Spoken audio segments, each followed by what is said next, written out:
ISKCON হল বর্তমান সময়ের সবচেয়ে আলোচিত সমালোচিত হিন্দুত্ববাদী সংগঠন। ইসকন প্রতিষ্ঠার প্রধান আদর্শ ছিল শ্রীকৃষ্ণ ভক্তি তথা ভক্তিযোগের মাধ্যমে মানুষের আধ্যাত্মিক উন্নতি সাধন করা। কিন্তু সংগঠনটি হিন্দুত্ববাদের নামে উস্কানিমূলক বক্তব্য দেওয়া এবং গোপনে সাম্প্রদায়িক দাঙ্গা বাঁধানোর মতো কর্মকাণ্ড পরিচালনা করছে। এছাড়া সংগঠনটির নামে ধর্মীয় শিক্ষার আড়ালে বিভিন্ন রাজনৈতিক ষড়যন্ত্রের সাথে জড়িত থাকার প্রমাণ পাওয়া গেছে। ইসকন বাংলাদেশে একটি আন্তর্জাতিক বিদেশি সংস্থা হিসাবে পরিচালিত হয়। বাংলাদেশে বিদেশি সংস্থার ধর্মপ্রচারের বিধিনিষেধ থাকলেও ইসকন প্রকাশ্যে ধর্মীয় রাজনীতি এবং গোপনে বাংলাদেশ বিরোধী ষড়যন্ত্র চালিয়ে যাচ্ছে। ইসকনকে কেন উগ্রবাদী এবং সন্ত্রাসী সংগঠন বলা হয় সেই বিষয়ে বিস্তারিত জানব ইতিহাসে আমরা এই পর্বে। International society for Krishna consciousness বা আন্তর্জাতিক কৃষ্ণ ভাবনামৃত সংঘকে সংক্ষেপে ইসকন নামে ডাকা হয়। হিন্দু ধর্ম ও শ্রীকৃষ্ণের ভাবাদর্শ ভিত্তিক সংগঠন হলেও ইসকনের জন্ম কিন্তু ভারতে নয়।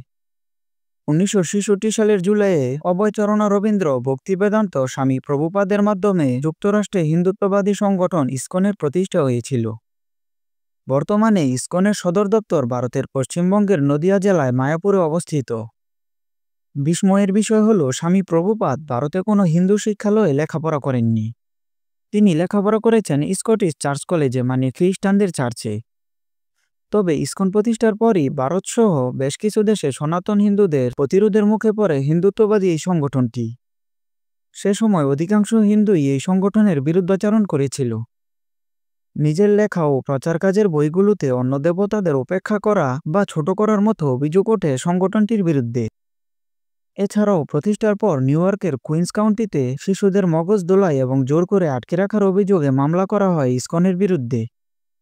কিন্তু তখন শ্রীল প্রভুপাদের পাশে এসে দাঁড়ায় J Stillson Judah, Harvey Cox, Larry Shinn ও টমাস হপকিন্সের মতো চিহ্নিত ইহুদি খ্রিস্টান এজেন্টরা।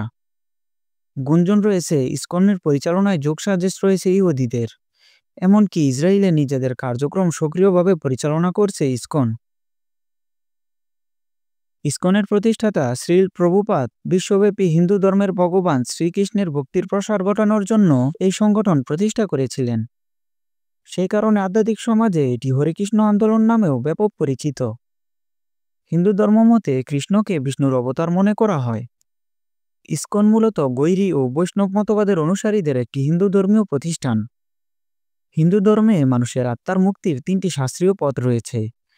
সেগুলো হলো জ্ঞানযোগ, ভক্তিযোগ এবং কর্মযোগ। ইসকন মূলত ভক্তিযোগের অনুশীলন করে। ভক্তিযোগ হলো ব্যক্তিগত দেবতাকে ভালোবাসার আধ্যাত্মিক পথ। বর্তমানে পৃথিবীর প্রায় 80টিরও বেশি দেশে ইসকনের প্রায় 850টি মন্দির রয়েছে। ইসকন বিভিন্ন দেশে তাদের ভক্তদের জন্য মন্দির নির্মাণ করে এবং কৃষ্ণ ভক্তির উপাসনা ও শিক্ষা দিয়ে থাকে। এর পাশাপাশি ইসকন বিভিন্ন সমাজসেবা এবং জনকল্যাণমূলক কর্মকাণ্ডের সাথে জড়িত রয়েছে। যেমন ফুড ফর লাইফ নামের একটি কর্মসূচির মাধ্যমে গরিব ও দুস্থদের জন্য খাবারের ব্যবস্থা করে থাকে। ইসকনের গঠন এবং আদর্শ শুনতে বেশ ভালো মনে হলেও এটি শুধু লোক দেখানো কার্যক্রম। কারণ আদর্শের আড়ালে ইসকন একটি উগ্র সাম্প্রদায়িক সংগঠন। সংগঠনটির বেসিক কনসেপ্ট মধ্যযুগের চৈতন্য থেকে আগত। চৈতন্যর অন্যতম থিওরি হচ্ছে নির্জীবন করো আজই সকল ভুবন, যার অর্থ পুরো পৃথিবীকে মুসলমান মুক্ত করো। এছাড়া ইসকন হিন্দুদেরও অধিকাংশ বেসিক কনসেপ্ট স্বীকার করে না। তারা হিন্দুদের উপর সম্পূর্ণ নিজস্ব কনসেপ্ট চাপিয়ে দেয়। এদের চেনা সহজ উপায় হলো নিজেদেরকে মহান বোঝানোর জন্য ইউরোপীয় সাদা চামড়ার মানুষদের সামনে নিয়ে আসে। এরা নিম্নবর্ণের হিন্দুদের টাকার লোভ দেখিয়ে দলবাড়ি করে। এছাড়া বিভিন্ন দেশে ইসকনের বিরুদ্ধে অর্থ আত্মসাৎ এবং ভক্তদের অনুদান নিয়ে অসৎ ব্যবহারের অভিযোগ রয়েছে। তবে বিশ্বের বেশ কিছু দেশে ইসকনের কার্যক্রমে নিষেধাজ্ঞা রয়েছে। এর মধ্যে সিঙ্গাপুর, চীন, ইরান, সৌদি আরব, আফগানিস্তানের মতো দেশগুলো রয়েছে। এছাড়াও মালয়েশিয়া, ইন্দোনেশিয়া, তাজিকিস্তান, উজবেকিস্তান, তুর্কমেনিস্তানে উগ্র সংগঠন ইসকনকে কঠোরভাবে নজরদারিতে রাখা হয়। তবে ইসকনের বিরুদ্ধে সবচেয়ে বড় অভিযোগ হলো এরা হিন্দু ধর্মের নামে বিশ্বব্যাপী হিন্দুত্ববাদী চিন্তাধারা প্রচার করে। এখানে একটি বিষয় জেনে রাখা ভালো, হিন্দু ধর্ম এবং হিন্দুত্ববাদ এক বিষয় নয়। হিন্দু ধর্ম হলো একটি প্রাচীন ধর্মীয় আধ্যাত্মিক জীবন দর্শন, যার ভিত্তি কয়েক হাজার বছরের পুরনো। হিন্দু ধর্মে বহু দেবদেবীর উপাসনা প্রচলিত হলেও এটি মূলত অসাম্প্রদায়িক এবং বহুমতের প্রতি উদার মনোভাব পোষণ করে। অন্যদিকে ১০০ বছর আগে উদ্ভব হওয়া হিন্দুত্ববাদ মূলত একটি রাজনৈতিক মতবাদ। এছাড়া হিন্দুত্ববাদ হল হিন্দু ধর্মের নামে জাতীয়তাবাদী রাজনৈতিক আদর্শ, যা হিন্দু ধর্ম ব্যতীত অন্যান্য ধর্মাবলম্বী বিশেষ করে মুসলিমদের শত্রু হিসাবে বিবেচনা করে। বর্তমানে ইসকন মূলত ভারতের উত্তরপ্রদেশের হিন্দুয়ানি সংস্কৃতি প্রচার করে। উত্তরপ্রদেশ হল ভারতের উগ্রপন্থী হিন্দুত্ববাদীদের কেন্দ্র। উত্তরপ্রদেশ ভারতের রাজনীতিতে এতটাই গুরুত্বপূর্ণ যে যেই দল এখানে জয়ী হয় তারাই দিল্লির মসনদ পরিচালনা করে। এছাড়া ইসকন উত্তরপ্রদেশের হিন্দুদের মতো বাংলার হিন্দুদেরকেও মাছ মাংস খাওয়া থেকে বিরত রাখতে চায়। অথচ বাঙালি হিন্দুরা সেই প্রাচীনকাল থেকেই মাছ মাংস খেয়ে আসছে। ইসকন প্রতিষ্ঠার সময় তাদের মূল স্লোগান ছিল হরে কৃষ্ণ, কিন্তু বর্তমানে তারা জয় শ্রীরাম স্লোগান ধারণ করেছে। এই জয় শ্রীরাম হলো ভারতের কট্টর হিন্দুত্ববাদী রাজনীতিবিদদের স্লোগান, যে স্লোগানের মাধ্যমে তারা মুসলিমদের হত্যা, নির্যাতন সহ সকল ধরনের কুকর্মের বৈধতা দেয়।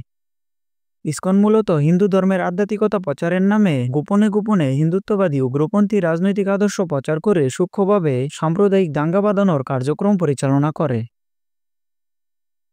১৯৭২ সালে প্রথম বাংলাদেশে ইসকন মন্দির প্রতিষ্ঠিত হলেও বর্তমানে বাংলাদেশের সকল জেলায় ইসকনের মন্দির রয়েছে। ইসকনের বিরুদ্ধে প্রমাণিত অভিযোগ রয়েছে তারা বিভিন্ন কূটকৌশলে বাংলাদেশের সনাতন ধর্মাবলম্বীদের মন্দির দখল করে সেগুলোতে তাদের উগ্রবাদী আদর্শ অনুযায়ী কার্যক্রম পরিচালনা করছে। বাংলাদেশের সনাতন সম্প্রদায়ের নেতৃবৃন্দ অতীতে বেশ কয়েকবার ইসকনের কর্মকাণ্ডের বিষয়ে বাংলাদেশের হিন্দুদের সতর্ক করেছে। কারণ এই সংগঠনটি যেখানে যায় সেখানেই সনাতন হিন্দুদের মন্দির দখল করতে উঠে পড়ে লাগে। ঢাকার স্বামীবাগের ইসকন মন্দিরটি আগে একটি সনাতন হিন্দু মন্দির ছিল। সেই মন্দিরের জমির মালিক সনাতন হিন্দু ব্যক্তিকে মামলা মোকদ্দমা দিয়ে হেনস্থা করে সেখানে তারা ইসকন মন্দির প্রতিষ্ঠা করেছে।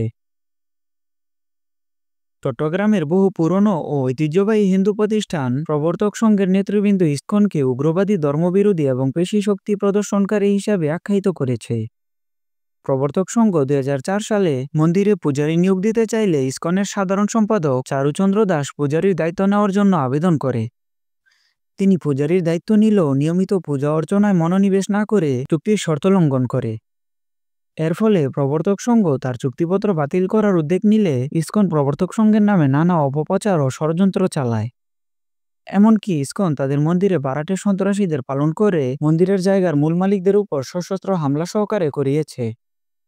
এর ফলে ইসকনকে জঙ্গি সংগঠন বলায় প্রবর্তক সংগঠনের সম্পাদক তিনকড়ি চক্রবর্তী সহ বেশ কয়েকজন হিন্দু নেতার বিরুদ্ধে ইসকন ডিজিটাল নিরাপত্তা আইনে মামলা করে। ২০০৯ সালে ঠাকুরগাঁয়ের রসিক রায়ের শ্রী শ্রী হিন্দু মন্দিরের দখল নেওয়ার সময় ইসকনের সন্ত্রাসীরা ফুলবাবু নামের একজন সনাতন হিন্দুকে হত্যা করে। এর বাইরে ইসকনের বিরুদ্ধে বহু এলাকার সনাতনীদের উপর অত্যাচার করার অভিযোগ রয়েছে। বর্তমানে ইসকন সরাসরি ভারতের উগ্রপন্থী সংগঠন রাষ্ট্রীয় স্বয়ংসেবক সংঘ বা আরএসএস এবং তাদের ভারতীয় রাজনৈতিক শাখা জনতা পার্টি বা বিজেপির সাথে যোগাযোগ করে পরিচালিত হয়। ভারতের যেহেতু উগ্র হিন্দুরা সংখ্যালঘু মুসলমানদের উপর নির্যাতন করছে, তাই বাংলাদেশে একই রকম সাম্প্রদায়িক দাঙ্গা বাঁধানোর চেষ্টা করছে ইসকন, যাতে করে বাংলাদেশি মুসলমানরা সংখ্যালঘু হিন্দুদের উপর ক্ষেপে যায়। এর অংশ হিসাবে ২০১৪ সালে ইসকন স্বামীবাগে তারাবির নামাজে বাধা দেয়। ২০১৬ সালে সিলেটে ইসকন মন্দির থেকে পার্শ্ববর্তী মসজিদের মুসল্লিদের উপর গুলিবর্ষণের ভিডিও ছড়িয়ে পড়ে। এছাড়া ইসকনের বিরুদ্ধে পোস্ট দেওয়ায় সিলেটের মসজিদের ইমামকে হত্যা করে ইসকনের সন্ত্রাসীরা। বাংলাদেশে বড় ধরনের সাম্প্রদায়িক দাঙ্গা ঘটাতে পারলে ভারতীয় উগ্রপন্থী রাজনৈতিক দল বিজেপির মুসলিম এবং বাংলাদেশ বিরোধী বয়ান প্রচারে আরও সুবিধা হবে। বর্তমানে বাংলাদেশে ঠিক সেই কাজটিই করছে ইসকন। যেমনটা দেখা গেছে হাসিনা সরকারের পতনের পর। স্বৈরাচার শেখ হাসিনার পতনের মুহূর্ত থেকেই হিন্দুত্ববাদী সংগঠনগুলো মুহা অপপ্রচার শুরু করেছে যে দেশে হিন্দু সম্প্রদায়ের উপর নির্বিচারে হামলা হচ্ছে। দেশবাসী কিছু বুঝে ওঠার আগেই তারা এমন এক ভয়াবহ কাল্পনিক সাম্প্রদায়িক দাঙ্গার খবর দিতে থাকে, যা থেকে সহজেই বোঝা যায় যে এই ধরনের গুজবের মহাযজ্ঞ চালানোর পরিকল্পনা তাদের আগে থেকেই ছিল। ইসকন বাংলাদেশে সাম্প্রদায়িক দাঙ্গা বাঁধানোর প্রধান পরিকল্পনাকারী তার প্রমাণ পাওয়া যায় সাম্প্রতিক সময়ে রাষ্ট্রদ্রোহের অভিযোগে অভিযুক্ত চিন্ময় কৃষ্ণ দাসকে গ্রেফতারের পরে ভারতের উদ্বেগ দেখানো এবং ইসকনের বিবৃতি দেওয়া থেকে। অথচ ঠিক কয়েক মাস আগে খোদ ইসকনই তাদের সংগঠন থেকে চিন্ময় কৃষ্ণ দাসকে বহিষ্কার করেছিল। গত ৩১ অক্টোবর বিএনপি নেতা ফিরোজ খান চিন্ময় কৃষ্ণ দাস সহ ১৯ জনকে আসামি করে চট্টগ্রামের কোতোয়ালি থানায় একটি মামলা করেন। মামলার অভিযোগে বলা হয়, ৫ই আগস্ট গণঅভ্যুত্থান হওয়ার পর চট্টগ্রাম নিউ মার্কেট জিরো পয়েন্টের একটি স্তম্ভের উপর বৈষম্যবিরোধী ছাত্র জনতা বাংলাদেশের জাতীয় পতাকা উত্তোলন করেছিল। কিন্তু ২৫শে আগস্ট বাংলাদেশ সনাতন জাগরণ মঞ্চের উদ্যোগে আয়োজন করা মহাসমাবেশের সময় বৈষম্যবিরোধী ছাত্র জনতার টানানো জাতীয় পতাকার উপর সাম্প্রদায়িক ধর্মীয় গোষ্ঠী ইসকন গেরুয়া রঙের ধর্মীয় পতাকা উত্তোলন করে, যা একটি স্বাধীন দেশের জাতীয় পতাকা অবমাননা এবং রাষ্ট্রের অখণ্ডতাকে অস্বীকার করার শামিল। সেই রাষ্ট্রদ্রোহের মামলায় চিন্ময় কৃষ্ণকে ঢাকার শাহজালাল আন্তর্জাতিক বিমানবন্দর থেকে গ্রেফতার করে চট্টগ্রামে নেওয়া হয়। চট্টগ্রাম হাকিম আদালত তার জামিন আবেদন মঞ্জুর না করে জেলে পাঠানোর নির্দেশ দেয়। এ সময় চিন্ময় কৃষ্ণ দাসের জামিন বাতিলের পর আদালত প্রাঙ্গণে ইসকনের উগ্রপন্থীদের বিক্ষোভ সহিংসতায় রূপ নেয়। তখন উগ্রপন্থী হিন্দুরা চিন্ময় কৃষ্ণকে বহনকারী প্রিজন ভ্যানটিকে ঘিরে ধরে কয়েক ঘন্টা আটকে রাখে।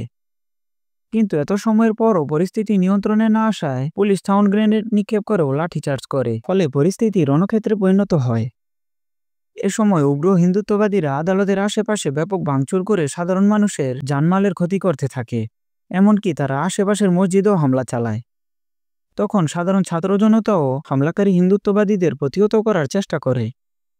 এক পর্যায়ে ইসকনের উগ্রবাদী হিন্দুরা সাইফুল ইসলাম নামের এক আইনজীবীকে কুপিয়ে নির্মমভাবে হত্যা করে। এছাড়াও সংঘর্ষে আরও ২০ জন আহত হয়। এই ঘটনা থেকে প্রমাণিত হয় যে হিন্দুত্ববাদী ইসকনের সন্ত্রাসীরা আগে থেকেই অস্ত্রশস্ত্র নিয়ে বড় ধরনের সহিংসতার জন্য প্রস্তুত ছিল। চিন্ময় কৃষ্ণ দাসকে আটকের পরপরই ভারতের হস্তক্ষেপ চেয়ে বিবৃতি দেয় ইসকন। সেই বিবৃতিতে বলা হয়, চিন্ময় কৃষ্ণ দাস বাংলাদেশ ইসকনের একজন গুরুত্বপূর্ণ নেতা। তো শৃঙ্খলাভঙ্গের অভিযোগে জুলাই মাসে বহিষ্কারকৃত দেশদ্রোহী নেতা চিন্ময়কে নিয়ে ইসকনের বিবৃতি দেওয়া থেকেই বোঝা যায় ইসকন বাংলাদেশে সত্যিকার অর্থে হিন্দুত্ববাদ প্রতিষ্ঠা করতে চায়। চিন্ময় কৃষ্ণের বিরুদ্ধে ধর্মীয় সম্প্রদায়ের মধ্যে বিরোধ সৃষ্টির চেষ্টা এবং রাষ্ট্রের বিরুদ্ধে উস্কানিমূলক কর্মকাণ্ডে জড়িত থাকার বিষয়ে গোয়েন্দা সংস্থার কাছে তথ্য রয়েছে। চিন্ময় কৃষ্ণ দাসের গ্রেপ্তার নিয়ে ভারত সরকার এবং ভারতীয় গণমাধ্যমগুলো অনেক বেশি বাড়াবাড়ি শুরু করে দিয়েছে। ভারতীয় পররাষ্ট্র মন্ত্রণালয়ের সংবাদ বিজ্ঞপ্তিতে বলা হয়েছে, এই ঘটনা বাংলাদেশের হিন্দু এবং অন্যান্য সম্প্রদায়ের উপর চরমপন্থীদের দ্বারা ধারাবাহিক হামলারই অনুসরণ। অন্যদিকে ভারতীয় সংবাদ মাধ্যমগুলো আদালতে হিন্দুত্ববাদীদের আক্রমণে একজন নিরীহ আইনজীবী খুন হওয়ার বিষয়টি পাশ কাটিয়ে তারা বাংলাদেশে হিন্দু নির্যাতনের কাল্পনিক ঘটনা প্রচার করছে। রাজনৈতিক বিশেষজ্ঞদের অনেকেরই ধারণা, ভারতের হিন্দুত্ববাদীদের নির্দেশনা অনুযায়ী ২০৩০ সালের মধ্যে বাংলাদেশে বড় ধরনের একটি সাম্প্রদায়িক দাঙ্গা সৃষ্টি করা ইসকনের প্রধান লক্ষ্য। সেজন্য তারা নিজেদের মন্দির, ঘরবাড়ি এবং ব্যবসা প্রতিষ্ঠানে হামলা করে মুসলমানদের উপর দায় চাপিয়ে দিতে পারে। আর এসব করার পিছনে একটাই লক্ষ্য, যাতে করে ভারতীয় মিডিয়াগুলো এই দেশের ভাবমূর্তি নষ্ট করে বাংলাদেশকে বহির্বিশ্বের কাছে একটি উগ্র সাম্প্রদায়িক রাষ্ট্র হিসেবে প্রচার করতে পারে।